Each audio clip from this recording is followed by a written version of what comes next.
कृष्ण देसाई का भिलाई दौरा आज। भिलाई के नए बीजेपी कार्यालय का करेंगे शुभारंभ। भिलाई नगर निगम के नए कार्यालय का भी करेंगे भूमि पूजन।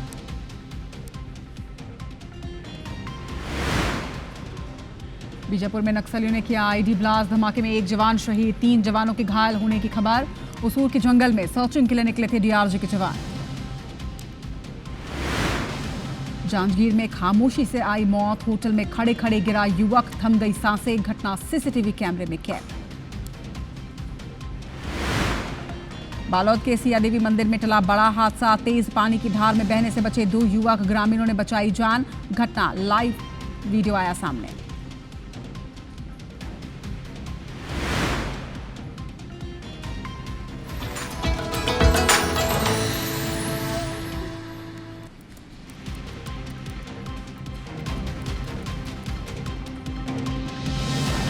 नमस्कार, आप देख रहे हैं IBC 24। मैं हूं आप सभी के साथ रचना नितेश। 8:30 बजने वाले और ये वक्त होता है छत्तीसगढ़ की खबरों को तफसील से जानने का। जोहार छत्तीसगढ़ में आप सभी का बहुत बहुत स्वागत है। और आज सबसे बड़ी खबर आपको बता दें इस बुलेटिन में। सबसे पहले बीजापुर में नक्सलियों ने आईडी ब्लास्ट किया है। बताया जा रहा है कि डीआरजी के जवान उसूर के जंगल में सर्चिंग ऑपरेशन में निकले थे और इसी दौरान आईडी ब्लास्ट किया गया। लेकिन दुखद बात ये सामने आ रही है कि इस धमाके में 1 जवान की शहादत की खबर सामने आ रही है। धमाके में 3 जवानों के घायल होने की भी सूचना है। फिलहाल आधिकारिक पुष्टि नहीं हुई है, लेकिन उसूर के जंगल में डीआरजी के जवान सर्च ऑपरेशन में निकले थे। इस दौरान आईडी ब्लास्ट हुआ और इस आईडी ब्लास्ट की चपेट में 3 से 4 जवानों के आने की खबर सामने आ रही है।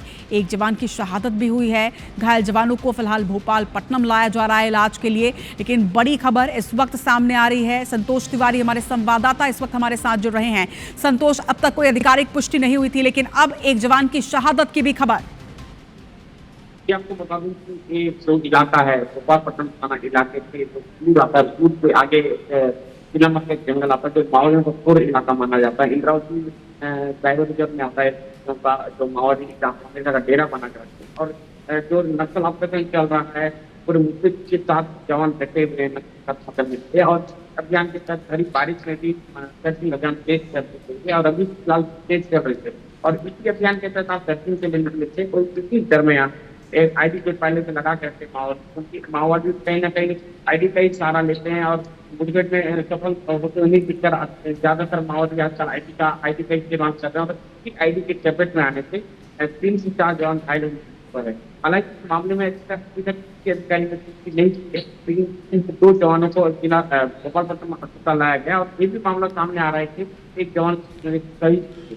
आपको बता दूं पूरे मुद्दे संतोष, जो घायल जवान है उनकी स्थिति के बारे में कोई अपडेट मिल पा रहा है क्या?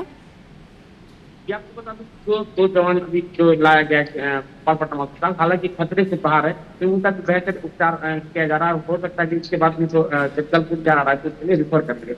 हालांकि अभी भी सर्चिंग अभियान तेज है और इन सारे घटनाओं को लेकर या इनका कोशिश को लेकर पूरा घना जंगल माना जाता है उस इलाके को और कोर इलाका माना जाता है। इसको लेकर अभी अधिकारी को इस मामले में कुछ बता नहीं रहे हैं, तो सुरक्षित जवान वापस आ जाए उसके बाद इस मामले का कुछ और कुछ कर सकते हैं। संतोष, लगभग कितनी बड़ी टीम वहां पर सर्च ऑपरेशन के लिए निकली थी? 3 से 4 जवानों के घायल होने की सूचना तो सामने आ रही है, लेकिन इसके साथ ही जो बाकी के जवान हैं क्या वो इस क्षेत्र से बाहर आ चुके हैं? जी, आपको बता दूं कि लोग इस बात में कुछ नहीं बता पा रहे हैं, क्योंकि पूरा इलाका माना जाता है। वहाँ के पूरे जवान सुरक्षित वापस आ जाए उसके बाद इस मामले का खुलासा कर सकते हैं। और धीरे धीरे जवान वापस लौट रहे हैं और सर्चिंग अभियान अभी तेज कर दी गई है और अभी भी सर्चिंग अभियान चल रहा है। लेकिन वहाँ से पूरे जवान वापस सुरक्षित आ जाए, जिसको लेकर भी एक मुश्किल के साथ पूरी जवान जुटी हुई है, पूरी जुटी हुई है, क्योंकि जो माओवादियों का इलाका है, माओवादी किसी प्रकार से और किसी घटना को अंजाम न दे रहे, क्योंकि कहीं ना कहीं आईडी का ही सहारा लेते हैं और आईडी का सहारा के बीच कहीं और किसी प्रकार की किसी घटना को अंजाम न दे। इसको लेकर निश्चित तौर पर संतोष देखा जा सकता है कि किस तरह से नक्सली जो है वो बौखलाए हुआ है, क्योंकि लगातार नक्सल मोर्चे में जवानों को सफलता मिल रही थी और इसी की बौखलाहट में इस तरह की घटना को अंजाम दिया गया। खबर पर नजर बनाकर रखिएगा। घायल जवानों की सेहत पर लगातार अपडेट संतोष आपसे लेते रहेंगे। फिलहाल तमाम जानकारी के लिए आपका शुक्रिया। तो एक बड़ी खबर निकलकर सामने आ रही है, जहां पर 1 जवान की शहादत हुई है। IBC 24 शहीद की शहादत को सलाम करता है। इसके साथ ही उम्मीद की जो घायल जवान है वो जल्दी ठीक हो। बढ़ते हैं आगे। मुंगेली से बड़ी खबर आपको बता दें, जहां पर 2 साल की लड़ाई में एक बच्चे की बाल जान बची। एक वीडियो आपको दिखाते हैं, जिस वीडियो में आप देख सकते हैं कि कैसे सांडों की लड़ाई हो रही है आपस में। इस बीच बच्चा वहां से गुजर रहा होता है, लेकिन भागते सांडों ने खेलते बच्चे को इस दौरान रौंदा है। गनीमत रही कि बच्चे की जान बच गई। बताया जा रहा है कि ये एक कॉलोनी का वीडियो है जहां पर ये सांड भागते हुए जा रहे थे। बच्चा बचने की कोशिश भी करता है, लेकिन आप तस्वीरों में देख सकते हैं कि वो चपेट में आ जाता है। हालांकि गनीमत रही कि बच्चे की जान बच गई, क्योंकि ऐसे कई वीडियो सामने आए हैं जहां पर सांड की लड़ाई में कई लोगों की जान जा चुकी है। सिटी कोतवाली थाना क्षेत्र का ये मामला बताया जा रहा है। चूड़ी लाइन की एक घटना है। सकरी गली होने की वजह से बच्चे को वहां से हटने का मौका नहीं मिलता, लेकिन इसके बावजूद बच्चे ने प्रयास किया। आप देखिए तस्वीरों में कि बच्चा जैसे ही सांडों को देखता है वो साइड होने की कोशिश भी करता है, लेकिन तेज गति से दौड़ते हुए सांड उसे अपनी चपेट में ले लेते हैं और उसे रौंदते हुए आगे बढ़ जाते हैं। गनीमत रही है कि बच्चा इसमें सेफ है, हालांकि थोड़ा घायल है। फिलहाल उसका इलाज जारी है। और अब रुख करते हैं बलरामपुर का, जहां पर नशे में धुत एक शिक्षक ने किस तरह से हाई वोल्टेज ड्रामा किया है, ये तस्वीरों से आपको दिखाते हैं। नशे में धुत शिक्षक का एक और वीडियो, और इस बार सामुदायिक स्वास्थ्य केंद्र का। शंकरगढ़ की यह तस्वीर है। ना सिर्फ हाई वोल्टेज ड्रामा बल्कि तोड़फोड़ भी इस नशे में धुत शिक्षक ने की, जिसके बाद आपको बता दें कि परिजन ने इनका हाथ पैर बांधा। दरअसल शिक्षक का इलाज कराने के लिए परिजन अस्पताल लेकर पहुंचे थे, लेकिन यहां पर भी अस्पताल पहुंचने के बाद भी नशेड़ी शिक्षक ने जमकर तोड़फोड़ की, उत्पात मचाया। शिक्षक का उत्पात देखने के बाद उसके हाथ पैर ऐसे बांध दिए गए, लेकिन हाथ पैर बांधने के बाद भी वो हाई वोल्टेज ड्रामा करता रहा, हंगामा करता रहा। यहां तक कि जब मौके पे पुलिस पहुंची तो पुलिस के साथ भी गाली गलौज की गई है, जिसके बाद पुलिस ने न सिर्फ शिक्षक को गिरफ्तार किया बल्कि 9 धाराओं के तहत केस दर्ज किया गया है।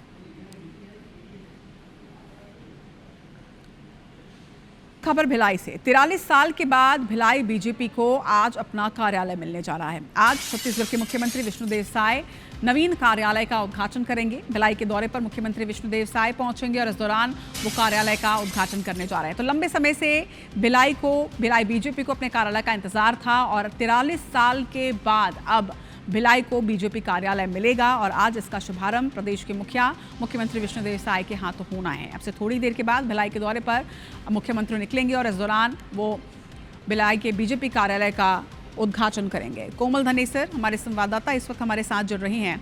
सीधे कोमल का रुख करते हैं। कोमल, भिलाई बीजेपी कार्यालय का आज उद्घाटन होगा और 43 साल का जो इंतजार है वो आज जाकर खत्म हो रहा है। जी बिल्कुल, देखिए आज भिलाई भाजपा कार्यालय के नवीन कार्यालय का आज यहाँ पर लोकार्पण होने जा रहा है। और आपको बता दूं कि 43 साल तक कार्यकर्ताओं के पास कार्यालय नहीं था, जिसकी वजह से वो कहीं मंदिर, कभी गुरुद्वारे, कभी कहीं गार्डन में अपनी मीटिंग्स किया करते थे, संगठन के काम किया करते थे। लेकिन आज यहाँ पर एकदम उत्साह सा माहौल है और बिल्कुल आप मेरे पीछे देख सकते हैं तैयारियां जो बिल्कुल शुरू हो चुकी है। और यहाँ ये मुख्य मंच है। लोकार्पण के बाद में यहाँ पर सभा भी होगी, जिसमें मुख्यमंत्री विष्णुदेव साय, डिप्टी सीएम अरुण साव और डिप्टी सीएम विजय शर्मा यहाँ पर कार्यकर्ताओं को संबोधित भी करेंगे। और इसके अलावा यहाँ पर तैयारियों की हम बात करें तो तैयारियां पूरी हो चुकी हैं। कार्यालय को दुल्हन की तरह सजाया गया है। सुबह कल रात से यहाँ पर जो पुलिस की व्यवस्था है वो पूरी लग चुकी है। यहाँ पर सुरक्षा व्यवस्था काफी चाक चौबंद में हो चुकी है। और ये देखिए, ये कार्यालय जिसका यहाँ पर उद्घाटन होना है दुल्हन की तरह पूरा सजाया गया है। इसके अलावा आपको बता दूं कि विष्णुदेव साय आज नगर निगम भी जाएंगे। वहां पर आज जो लोग कई विकास का 260 करोड़ की सौगात हमारे शहर को मिलने जा रही है, जिसमें 240 करोड़ का जो भूमि पूजन का काम होगा और 19 करोड़ के जो है लोकार्पण के जो लोकार्पण कार्य होंगे। इसमें शहर में विभिन्न जगहों में कई ऐसे विकास कार्य होंगे जिसकी सौगात। और आपको बता दूं कि शायद सरकार के बनने के 20 महीने के बाद में भिलाई निगम को इतनी बड़ी जो सौगात मिलने जा रही है। और तैयारियां यहाँ पर पूरी हो चुकी है। यहाँ पर करीब 5000 कार्यकर्ता यहाँ पर आज मौजूद होंगे। 13 मंडल यहाँ पर भिलाई जिला में शामिल होते हैं, जिसमें 3 विधानसभा पूरी शामिल होती है। तो यहाँ पर आज कार्यकर्ताओं का उत्साह आज काफी गजब का है। निश्चित तौर पर तैयारियां पूरी हो चुकी हैं कोमल, और 43 साल का जब इंतजार खत्म होगा तो उस पल के भी साक्ष्य बनाएंगे। IBC 24 के दर्शकों को लगातार अपडेट्स आपसे लेते रहेंगे। फिलहाल तमाम जानकारी के लिए आपका बहुत शुक्रिया। तो भिलाई की जनता को आज 260 करोड़ की सौगात भी मिलने जा रही है। इसके साथ ही बीजेपी का नवीन कार्यालय और नगर निगम का नया भवन, जिसका भूमि पूजन आज मुख्यमंत्री विष्णुदेव साय के हाथ होगा। बढ़ते हैं आगे। लोकसभा में नेता प्रतिपक्ष राहुल गांधी ने छत्तीसगढ़ में आदिवासियों के हजारों वन अधिकार पट्टे का रिकॉर्ड गायब होने का आरोप लगाया। राहुल का समर्थन करते हुए प्रदेश के कांग्रेस नेता भाजपा पर आदिवासियों का हक छीनने का आरोप लगा रहे हैं। वहीं भाजपा नेताओं ने इस पर पलटवार करते हुए राहुल गांधी पर किस तरह से तंज कसा है, इस रिपोर्ट में आपको दिखाते हैं।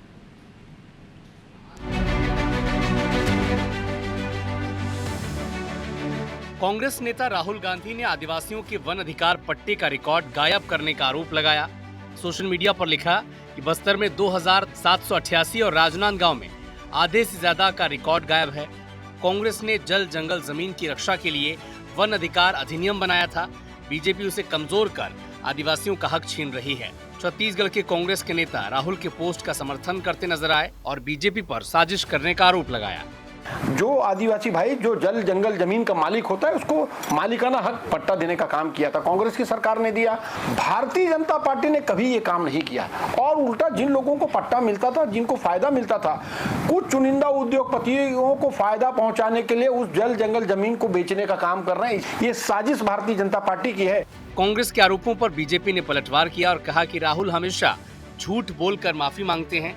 उन्होंने पूर्व की कांग्रेस सरकार पर आदिवासियों को बोगस पट्टा देने का आरोप भी लगाया कि राहुल गांधी झूठ बोलते बोलते कोर्ट में माफ़ी मांगते मांगते राफेल के विषय में उन्होंने झूठ बोला, हिडेनबर्ग के विषय में उन्होंने झूठ बोला, मालूम है आपको, पेगासस पर उन्होंने झूठ बोला। और इसके साथ साथ ये झूठ का तो पूरा पहलवानों को लेकर के झूठा उन्होंने आंदोलन किया, अग्निवीर को लेकर के झूठा उन्होंने आंदोलन किया। एक तो उनका बचपना उम्र के साथ साथ और बढ़ते जा रहा है। ये राहुल गांधी को उनका मनोपचार के लिए कोई अच्छे केंद्र में भेज देना चाहिए। राहुल गांधी के बातों को तो उनके पार्टी नहीं मानती तो दुनिया क्या मानेगी। पिछले 5 साल में उनकी सरकार थी, शहर में जितने गरीब बस्ती में थे उनको बोगस पट्टा प्रदान किया गया और 3 साल के लिए किया।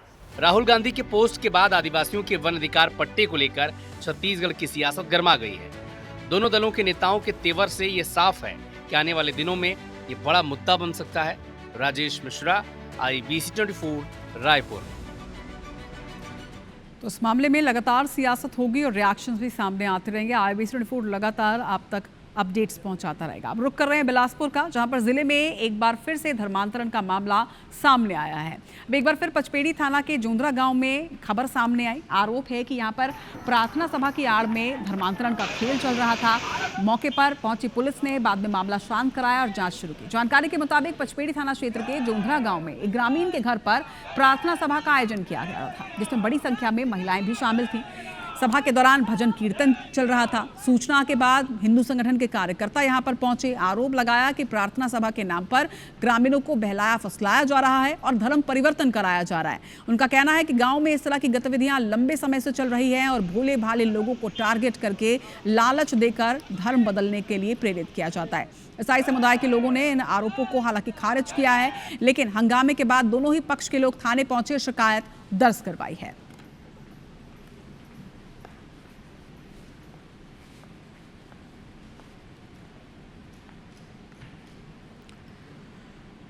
इधर राजधानी रायपुर के चर्चित हिस्ट्री शीटर भाइयों की जोड़ी अब भी फरार है। जी हम बात कर रहे हैं तोमर बंधुओं की। छत्तीसगढ़ के पड़ोसी राज्यों में भी सर्चिंग अभियान चलाने के बावजूद पुलिस के हाथ अब तक मामले में खाली हैं। अब तोमर बंधुओं के खिलाफ संपत्ति कुर्क करने की कार्रवाई हो सकती है। दरअसल अवैध वसूली और मारपीट के मामले में फरार सूदखोर वीरेंद्र और रोहित तोमर को पुलिस ढूंढ रही है। अदालत ने 18 अगस्त तक पेश होने का नोटिस भी इनको जारी किया था। वीरेंद्र रोहित के साथ ही दोनों की पत्नी और भतीजे के खिलाफ भी सूदखोरी, ब्लैकमेलिंग, जमीन हथियाना और धमकाने के साथ ही आर्म्स एक्ट के मामले दर्ज हैं। आपको बता दें कि टिकरापारा इलाके में कभी मामूली सा अंडे का ठेला लगाने वाले हिस्ट्री शीटर तोमर ब्रदर्स सूदखोरी के लिए कुख्यात हैं। सूदखोरी और अवैध वसूली करके करोड़ों रुपए की संपत्ति इन्होंने बनाई है। वहीं इसकी बड़ी वजह नेताओं और अफसरों से उनकी घनिष्ठता को बताया जाता है। माननीय न्यायालय के द्वारा सर्च वारंट जारी किया गया था। इस पर से थाना पुरानी बस्ती क्राइम और थाना तेलीबांधा की टीम ने तोमर बंधुओं के घर पर छापेमारी कार्रवाई की थी, जिसमें बहुत सारे अवैध सामान, दस्तावेज, नकदी, ज्वेलरी बरामद हुए थे। जिस पर से माननीय न्यायालय के द्वारा दोनों जो तोमर बंधु जो फरार हैं उनको 18 अगस्त तक माननीय न्यायालय के समक्ष उपस्थित होने का समय दिया गया था, जो कल पूरा हो रहा है। अगर कल की स्थिति में वो उपस्थित नहीं आते हैं तो माननीय न्यायालय द्वारा सुनवाई किया जाएगा। अब खबर व्यापम से जुड़ी हुई। व्यापम के बाद अब CGPSC ने सख्ती दिखाई है। नकल को रोकने के लिए नई गाइडलाइन जारी की गई है। आपको बता दें परीक्षार्थियों को ड्रेस, गैजेट्स के साथ साथ किन बातों पर ध्यान देना होगा, इस पर हमारी एक खास रिपोर्ट आपके लिए।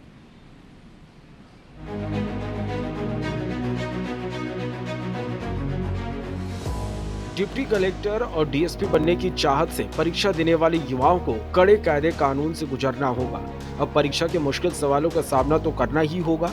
सेंटर में प्रवेश को लेकर भी सख्त नियम बनाए गए हैं। परीक्षा में किसी भी तरह की धांधली रोकने के मकसद से बदलाव किए गए हैं। नए गाइडलाइन के मुताबिक कैंडिडेट जूते, मोटे सोल वाले चप्पल, ऊंची हील वाली फुटवियर नहीं पहन सकेंगे। सिर्फ पतले सोल वाली चप्पल या स्लीपर पहन सकते हैं।